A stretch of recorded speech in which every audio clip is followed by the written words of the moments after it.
Hello बच्चों, welcome back to Dinesh sir engineering channel. जैसे कि आपकी रिक्वेस्ट थी कि हमको इंजीनियरिंग ड्राइंग का, इंजीनियरिंग ग्राफिक्स का, इंजीनियरिंग ग्राफिक्स एंड डिजाइन का लेक्चर चाहिए sir. So please please please आप अपलोड करिए। सो हम आपके लिए वो लेक्चर लेके आ चुके हैं। This is Ashwin sir here और मैं आपको सिखाने वाला हूं engineering graphics slash engineering drawing slash engineering graphics and design, ये सब्जेक्ट। ठीक है बच्चों, तो सबसे पहले जो आपको एक कंफ्यूजन जनरली होता है, बहुत सारे बच्चों के कमेंट्स आए थे या बहुत सारे बच्चों के कंफ्यूजन थे कि भाई इंजीनियरिंग ड्राइंग सर लेने वाले हैं तो इंजीनियरिंग ग्राफिक्स डिजाइन कौन लेने वाला है या इंजीनियरिंग ग्राफिक्स कौन लेने वाला है। तो बच्चों सबसे पहली चीज मैं आपको क्लियर कर दूं कि engineering drawing, engineering graphics and design और कोई भी अगर नाम होगा, वो सारी चीजें ये एक ही सब्जेक्ट है जिसका नाम अलग अलग है हर यूनिवर्सिटीज में। ठीक है, तो अलग अलग यूनिवर्सिटीज में अलग अलग नाम है इस पर्टिकुलर सब्जेक्ट का जो मैंने अभी आपको बताया। ठीक है बच्चों, तो शुरू करते हैं इस पर्टिकुलर सब्जेक्ट के साथ। तो थोड़ी सी बेसिक लेते हैं कि बेसिकली इंजीनियरिंग ड्राइंग में या इस इंजीनियरिंग ग्राफिक्स के सब्जेक्ट में क्या क्या है, ये तो हमने पहले ही डिस्कस कर लिया है, बट क्या बेसिक रिक्वायरमेंट है इस पर्टिकुलर सब्जेक्ट के लिए वो हम देखते हैं। शुरू करते हैं सबसे पहली चीज। यहां पर इंजीनियरिंग ड्राइंग का मतलब क्या है, what do you mean by engineering drawing. Engineering drawing एक ऐसा सब्जेक्ट है जिसके अंदर हम ड्राइंग करते हैं। तो क्या सर हम ड्राइंग छोटे बच्चे जैसे ड्राइंग करते हैं वैसे ड्राइंग करने वाले हैं? नहीं, बिल्कुल वैसा नहीं करने वाले हैं। हाँ, लेकिन उसी के थोड़ा बहुत आगे पीछे हम करने वाले हैं। क्या है उसी के आगे पीछे वाला part? So let's understand that what is engineering drawing. Engineering drawing जो है एक ऐसा ड्राइंग है जिसमें हम बच्चों को या हम बड़ों को, जो भी हमारी ड्राइंग को पढ़ने वाला है, उस ड्राइंग को पढ़ने के लिए उस पर्टिकुलर पर्सन को वो आना चाहिए। ठीक है, अब इंजीनियरिंग ड्राइंग में हम करने क्या वाले हैं, हम हर अलग अलग मटेरियल का, बेसिकली हर अलग अलग ऑब्जेक्ट का अलग अलग तरीके से उसका व्यू कैसा होगा ये हम देखने वाले हैं किसके अंदर, इंजीनियरिंग ड्राइंग के अंदर। ठीक है, जैसे एग्जाम्पल बता दीजिए सर। एग्जाम्पल ये है बच्चों कि जैसे एग्जाम्पल ले लेते हैं कि हमने ये फोन ले लिया है। ठीक है, अभी ये फोन आपको सामने से कैसा दिख रहा है? क्या कोई बता सकता है मुझे? फटाफट बताइए, ये फोन आपको सामने से कैसा दिख रहा है? ये फोन आपको सामने से दिखेगा एक रेक्टेंगल जैसा। ठीक है बच्चों, कैसा दिखेगा आपको? रेक्टेंगल जैसा दिखेगा। क्लियर है? ओके। सिमिलरली हम एक और कंडीशन लेते हैं, जैसे सपोज करिए कि ये रिमोट की बात करते हैं। ठीक है, ये रिमोट की बात, इसके अंदर कोई बटन नहीं है ऐसा समझ लेते हैं। ठीक है, सामने से देखेंगे तो क्या दिखता है? क्या ये एक रेक्टेंगल जैसा दिखता है? सामने से रेक्टेंगल जैसा दिखता है। Very good. अब इसी चीज को अगर मैं ऊपर से देखूं तो क्या दिखता है? तो ऊपर से भी फ्लैट पोर्शन अगर हम कंसीडर करें तो फिर से एक रेक्टेंगल ही दिखता है। ठीक है, अब इसी चीज को अगर हमने साइड से देखा तो क्या दिखता है? तो फिर से एक रेक्टेंगल जैसा ही दिखता है। इसी चीज को ड्रॉ करेंगे हम in the form of 2D। ठीक है बच्चों, इसी चीज को हम ड्रॉ करेंगे 2D के फॉर्म में। What do you mean by 2D? इस चीज को हम ड्रॉ करेंगे पेपर पे। तो अगर हम पेपर पे ड्रॉ करते हैं तो हम उसको बोलते हैं 2D। क्लियर है क्या बच्चों? 2D का मतलब अलोंग एक्स अलोंग वाई, ये कंबाइन अगर हम लेंगे तो इसको हम बोलते हैं 2D। ठीक है, इसी तरीके से इसके अंदर हम कॉम्बिनेशन लेने वाले हैं कि एक ऑब्जेक्ट ले लीजिए, उस ऑब्जेक्ट से हम उसके व्यूज बनाएंगे। जो भी अभी मैंने आपको व्यू बताया, सामने से कैसा दिखता है, ऊपर से कैसा दिखता है, साइड से कैसा दिखता है, ये हो गया क्या? व्यूज हो गया। ठीक है, इसको हम क्या बोलते हैं? व्यूज। सामने से देखेंगे तो बोलेंगे फ्रंट व्यू, ऊपर से देखेंगे तो बोलेंगे टॉप व्यू, और साइड से देखेंगे तो बोलेंगे साइड व्यू। ठीक है बच्चों, फिर से रिपीट कर देता हूं। सामने से देखेंगे तो बोलेंगे फ्रंट व्यू, ऊपर से देखेंगे तो बोलेंगे टॉप व्यू, और साइड से देखेंगे तो बोलेंगे हम इसको साइड व्यू। यहां तक क्लियर है बच्चों? ठीक है, ऐसे टाइप के ड्राइंग को हम बोलते हैं ऑर्थोग्राफिक प्रोजेक्शन। ठीक है बच्चों, ऐसे टाइप के ड्राइंग को हम क्या बोलते हैं? ऑर्थोग्राफिक प्रोजेक्शन, जिसके अंदर हम 3D ऑब्जेक्ट को 2D के फॉर्म में रिप्रेजेंट करते हैं। ये आपका 3D ऑब्जेक्ट था जिसको हमने 2D के फॉर्म में क्या किया? रिप्रेजेंट किया, इसको हम बोलते हैं ऑर्थोग्राफिक प्रोजेक्शन। यहां तक क्लियर है बच्चों? चलिए आगे चलते हैं। दूसरा एक और तरीका होगा, व्यूज आपको दिए होंगे, जो मैंने बोला front view, top view, side view, views आपको दिए होंगे और आपको एक 3D ऑब्जेक्ट बनाना पड़ेगा। उल्टा भी करना है बेटा, ठीक है? तो अगर उल्टा कर रहे हैं, जैसे व्यूज से ऑब्जेक्ट बना रहे हैं, ठीक है, 2D जो व्यूज आपको दिया है, front view, top view, side view, इन व्यूज से अगर आप ऑब्जेक्ट बनाते हैं, ऐसे टाइप के ड्राइंग को हम बोलते हैं आइसोमेट्रिक प्रोजेक्शन। ठीक है बच्चों, क्लियर है? फिर से रिपीट कर देता हूं, अगर 3D ऑब्जेक्ट से आप व्यूज बनाते हैं, ठीक है, front view, top view, side view, अगर ये बनाते हैं तो ऐसे टाइप के प्रोजेक्शन को या ऐसे टाइप के ड्राइंग को हम क्या बोलेंगे? Orthographic projection. और अगर आप व्यूज से ऑब्जेक्ट बनाते हैं तो उसको हम क्या बोलते हैं? Isometric projection. ठीक है, अच्छा, अब ये हम बना क्यों रहे हैं? क्योंकि अगर कंपनी की बात करें तो जहां पर भी एक प्रोडक्ट की मैन्युफैक्चरिंग होती है, तो उस प्रोडक्ट की मैन्युफैक्चरिंग जो है वो शुरू होती है उसके डिजाइन से। तो पहले उसको डिजाइन किया जाता है, उसको ड्रॉ किया जाता है और उसके बाद उसको मैन्युफैक्चर किया जाता है। ठीक है बच्चों, तो डिजाइन इंजीनियर जो है वो अलग होता है और प्रोडक्शन इंजीनियर अलग होता है। तो डिजाइन इंजीनियर जो है वो डिजाइन करके देता है, उसको दिया जाता है प्रोडक्शन इंजीनियर को, प्रोडक्शन इंजीनियर उसको देख के, रीड करके उसके हिसाब से प्रोडक्ट को बनाता है। क्लियर है बच्चों? तो इसके अंदर एक बहुत इंपॉर्टेंट चीज है कि बहुत छोटी छोटी चीजों को हमको ध्यान रखना पड़ेगा, नहीं तो प्रोडक्ट कुछ और बन जाएगा। ठीक है, क्योंकि अगर मैंने कुछ बनाया और उनको कुछ और समझ में आया तो प्रोडक्ट कुछ और बन जाएगा, जिससे कंपनी को बहुत बड़ा लॉस होता है। इसलिए ड्राइंग बहुत बहुत बहुत इंपॉर्टेंट होता है। ठीक है, अच्छा, अब कुछ बच्चों को ऐसा होता है कि इंजीनियरिंग ड्राइंग या ग्राफिक्स डिजाइन या फिर इंजीनियरिंग ग्राफिक्स, सर ये तो सिर्फ मैकेनिकल या सिविल के लिए काम आता है या आर्किटेक्चर के लिए काम आता है, हमको क्या काम है? आईटी वालों को, कंप्यूटर्स वालों को, इलेक्ट्रॉनिक्स एंड टेलीकम्युनिकेशन वालों को, या फिर और अलाइड ब्रांचेस वालों को। बच्चों आज का जो जमाना है वो एकदम मल्टीडिसिप्लिनरी हो चुका है।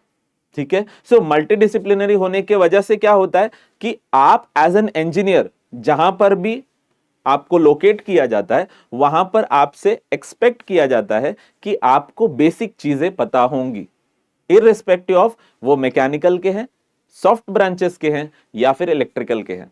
इसीलिए आपको फर्स्ट ईयर में सारी चीजें कॉमन रखी जाती है, and just because of that आपको बेसिक चीजें पता होनी चाहिए, इसलिए आपको यह पर्टिकुलर सब्जेक्ट पढ़ाया जाता है।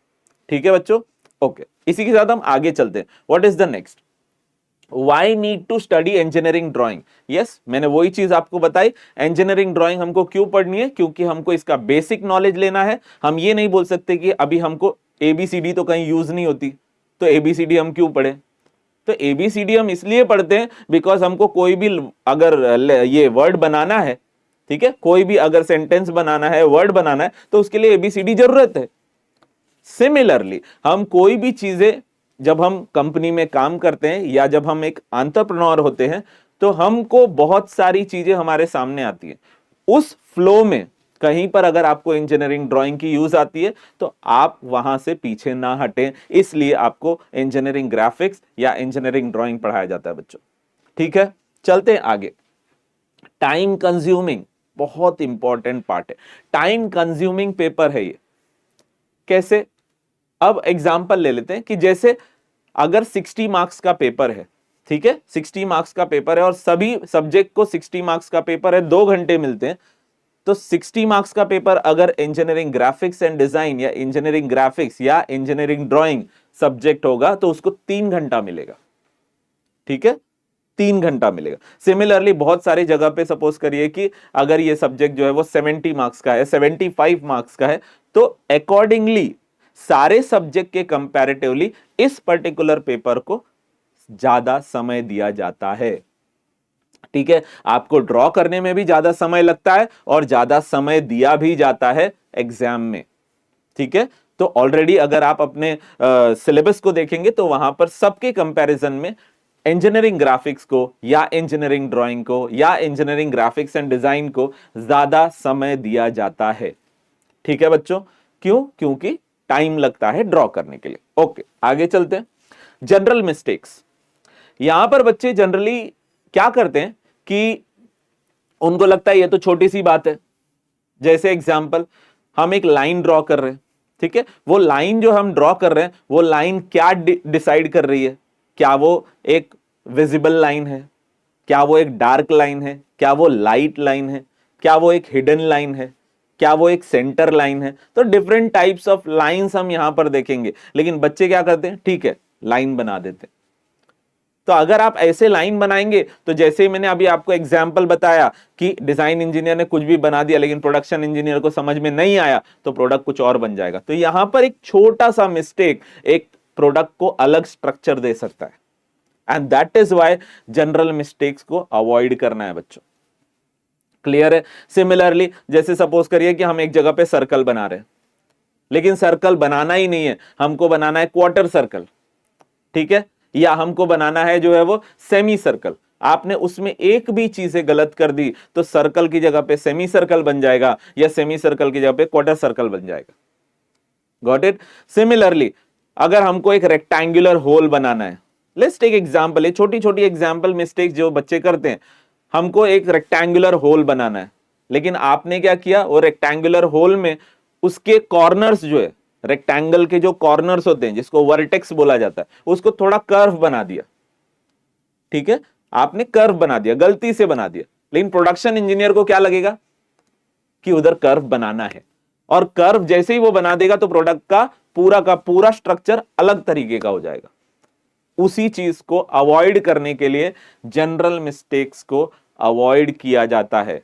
ठीक है, वहां पे मार्क्स आपके कटते हैं बच्चों, ठीक है, डिक्रीज होते हैं आपके मार्क्स।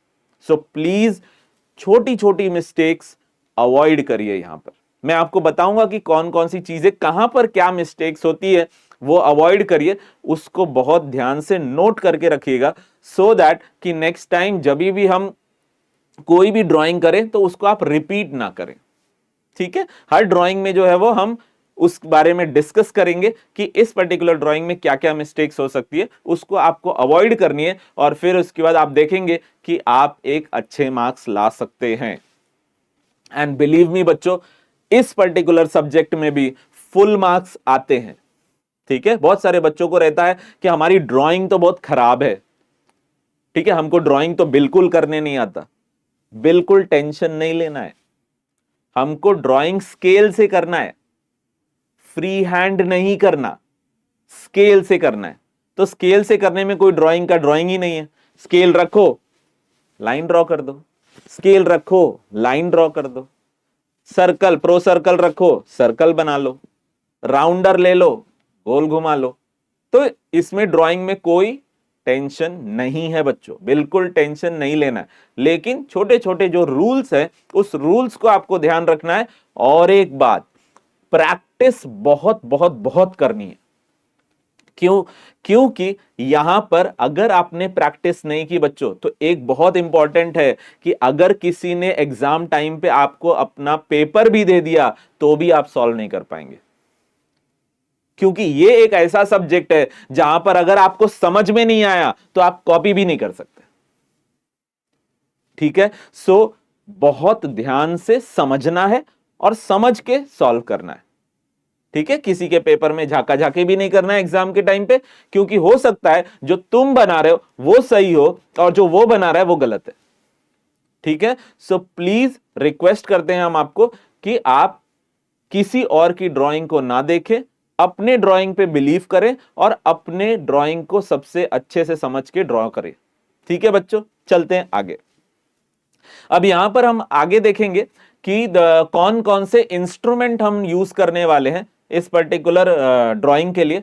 और ये इंस्ट्रूमेंट्स जब भी आप लेक्चर के लिए बैठे तो ये सारे इंस्ट्रूमेंट्स आपके पास होने चाहिए। ठीक है बच्चों, बहुत ध्यान से, ये सारे इंस्ट्रूमेंट की रिक्वायरमेंट है जैसे जैसे आप इंजीनियरिंग ड्राइंग के लिए सिलेबस को कंप्लीट करते हुए चलेंगे। ठीक है, चलते हैं आगे, देखते हैं क्या है। तो हमारे पास सबसे पहला आप देख पा रहे हो यहां पे सबसे पहली चीज हमारे पास एक ड्राइंग बुक होनी चाहिए, ठीक है। तो ड्राइंग बुक का एक स्पेसिफिकेशन है बच्चों, A3 साइज का होना चाहिए, ठीक है। कौन से साइज का होना चाहिए? A3 साइज का। आप ड्राइंग स्टेशनरी वाले को जाके बोलेंगे कि मुझे A3 साइज का ड्राइंग बुक दीजिए, तो आपको ड्राइंग बुक देंगे A3 साइज का, ठीक है। अब कुछ स्टेशनरी वालों के पास जो ड्राइंग बुक होती है वो स्टेपल्ड होती है, यहां पे कॉर्नर में स्टेपल्ड होती है।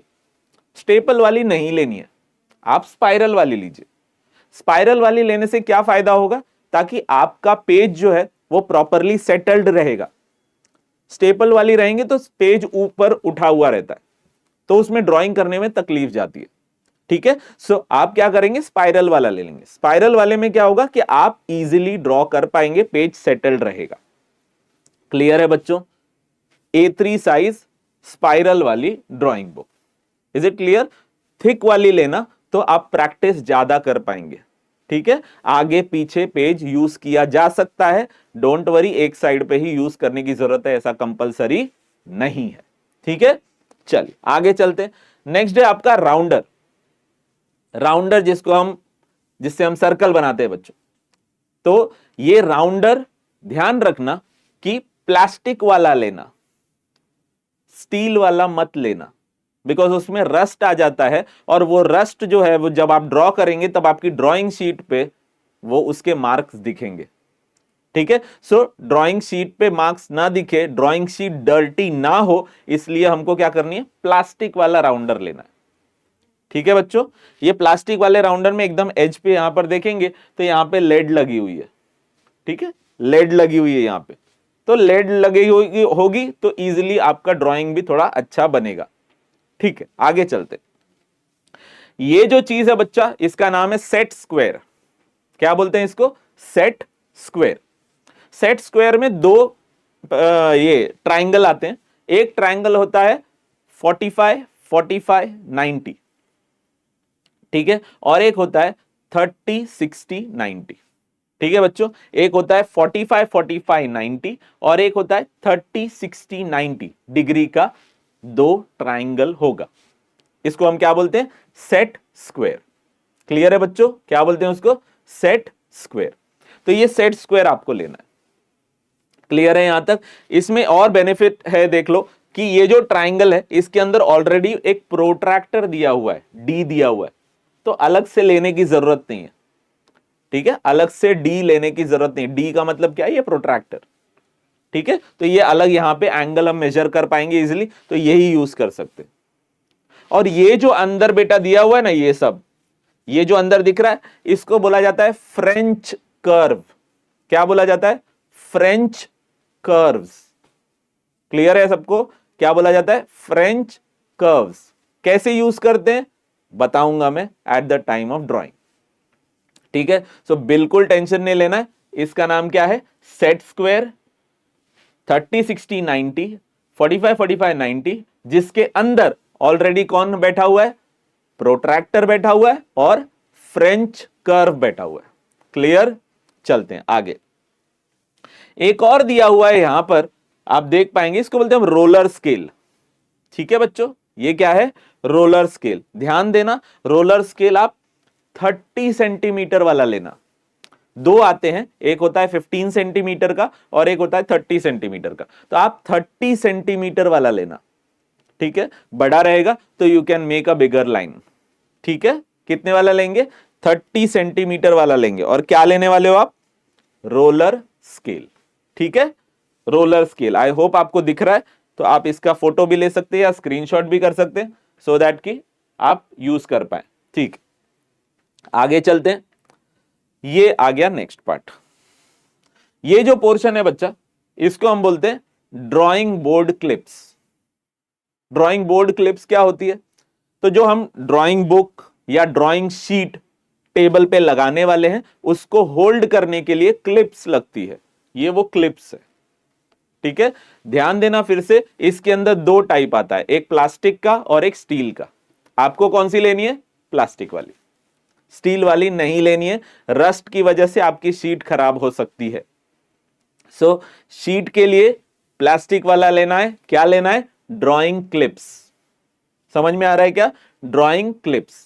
कौन से कंपनी का लेना है ये मैं यहां पे नहीं बताऊंगा, आप अपने स्टेशनरी के पास जाइए, वहां पर आपको सब कुछ चीजें इसी नाम से मिलेंगी अलग अलग कंपनी की।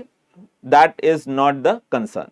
आगे चलते, नेक्स्ट एक टर्म है शीट कंटेनर। बच्चों शीट कंटेनर, अभी शीट कंटेनर ऐसा वाला लेना, ये थोड़ा सस्ता है, इसके कंपैरिजन में और बहुत सारे शीट कंटेनर अलग अलग है, वो महंगे होते हैं, ये सबसे सस्ता वाला है।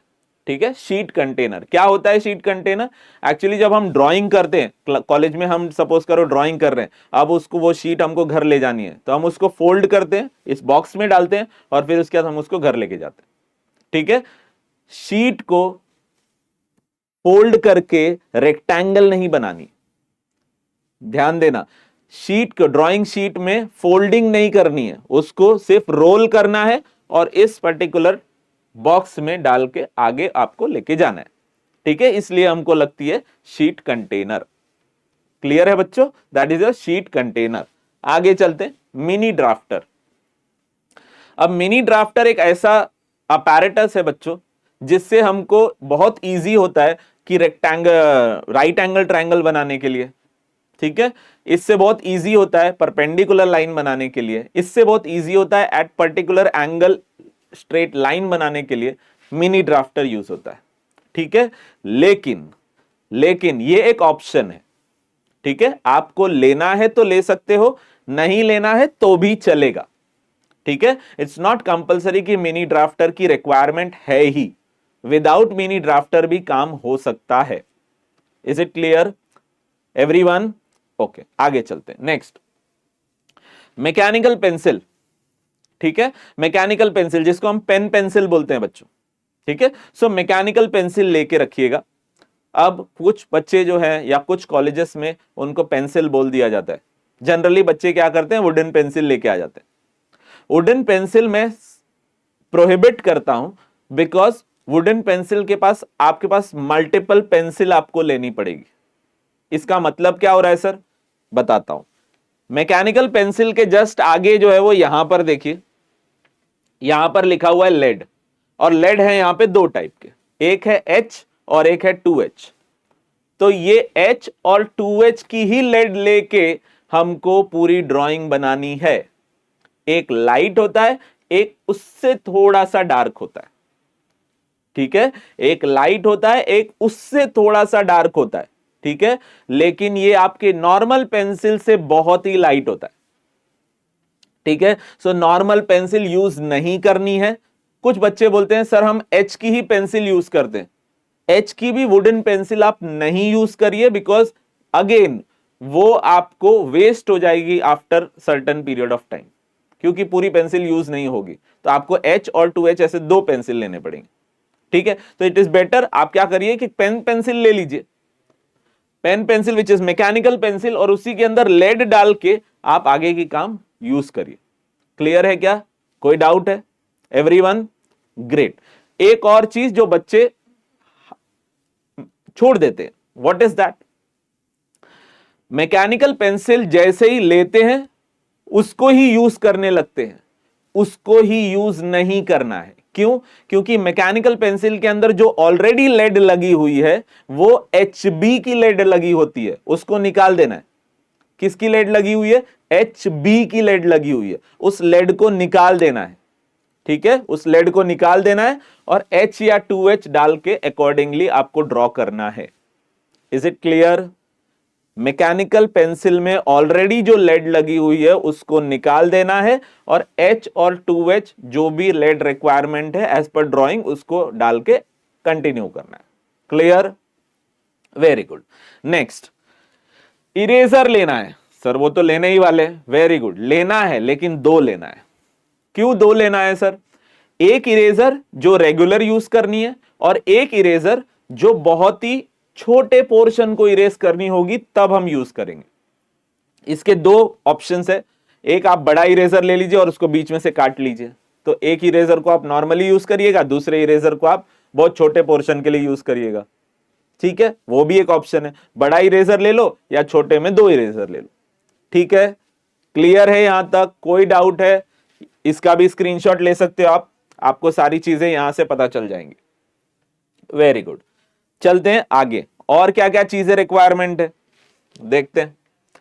सो और ये है, अब देखो फ्रेंच कर्व तो हमने ऑलरेडी ले लिया है, ठीक है, फ्रेंच कर्व तो ऑलरेडी सेट स्क्वायर में था, लेकिन स्टिल किसी बच्चे को अगर फ्रेंच कर्व अलग से लेना है तो अलग से भी फ्रेंच कर्व मिलता है, ऑप्शनल है, आपको फ्रेंच कर्व अलग से भी मिलता है, अगर आपको लेना है अलग से वो भी ऑप्शन है आपके पास, ठीक है। व्हाट नेक्स्ट, यहां पर प्रो सर्कल, प्रो सर्कल बच्चे क्यों लेते हैं? सर्कल बनाने के लिए। सर सर्कल बनाने के लिए ऑलरेडी तो हमने राउंडर लिया है, हाँ, लेकिन ये बहुत छोटे छोटे सर्कल बनाने के लिए यूज किए जाते हैं। जैसे इसका डायमीटर अगर आपको बहुत ही छोटा दिया हुआ है, 10 mm का दिया हुआ है, 8 mm का दिया हुआ है, 4 mm का दिया हुआ है, वो सारी छोटी छोटी सर्कल्स बनाने के लिए जहां पे हम राउंडर का यूज नहीं कर पाएंगे, प्रो सर्कल यूज आता है। लेकिन अगेन अगर आपको लेना है तो आप ले सकते हो, नहीं तो नहीं लिया तो भी चलेगा। तो सर फिर कैसे बनाएंगे 4 mm वाला और 2 mm वाला? उसको हम फ्री हैंड थोड़ा सा बना लेंगे क्योंकि वो बहुत छोटा होता है, ठीक है, उसके थोड़े मार्क्स कटेंगे और क्या, बाकी कुछ नहीं। तो आप समझदार हो आपको क्या करना है, ठीक है। चलिए आगे चलते हैं। प्रोट्रैक्टर, प्रोट्रैक्टर तो हमने ऑलरेडी सेट स्क्वायर में ले लिया है, ले लिया है कि नहीं बच्चों? तो सेट स्क्वायर में ऑलरेडी प्रोट्रैक्टर ले लिया, तो प्रोट्रैक्टर फिर से लेने की जरूरत नहीं है। स्टिल अगर किसी को लेना है तो वो ले सकता है, ठीक है। The very last one, wooden drawing board. अगर आपको आपकी ड्राइंग जो है, जैसे कॉलेज में अगर आप जाते हो तो आपको ऑलरेडी ड्राइंग बोर्ड मिलेगा, उसके ऊपर आपको रखना है और आपको प्रैक्टिस करनी है या आपको क्लास में ड्राइंग करनी है। लेकिन अगर आपको घर पे करना है तो घर पे करना है तो आपको ये वुडन बोर्ड, ड्राइंग बोर्ड आप ले लीजिए। नहीं तो अगर आपके पास ऑलरेडी अगर टेबल वगैरह वैसा होगा तो ये वुडन ड्राइंग बोर्ड लेने की जरूरत नहीं है। अगर आपके पास नहीं है तो वुडन ड्राइंग बोर्ड अगर आप ले लेते हैं तो आपको वो पूरी फील देता है कि आप ड्राइंग, इंजीनियरिंग ड्राइंग या इंजीनियरिंग ग्राफिक्स या इंजीनियरिंग ग्राफिक्स एंड डिजाइन पढ़ रहे हैं, ठीक है बच्चों। तो इसी के साथ आई होप सारे अपैरेटस हमारे खत्म हो चुके हैं। यस, सो कौन कौन से अपैरेटस कब लगने वाले हैं या ड्राइंग स्टार्ट करने से पहले हमको कौन कौन से अपैरेटस लगने वाले हैं, ये सारी जानकारी मैंने अभी आपको दे दी, ठीक है बच्चों। इसी के साथ नेक्स्ट लेक्चर में जब हम आएंगे तो नेक्स्ट लेक्चर में हम शुरू करेंगे पहला टॉपिक इंजीनियरिंग ग्राफिक्स या इंजीनियरिंग ड्राइंग के अंदर, ठीक है। सो तब तक के लिए वेट करिए, be on a channel and we will see you once again. Thank you so much, thank you so much.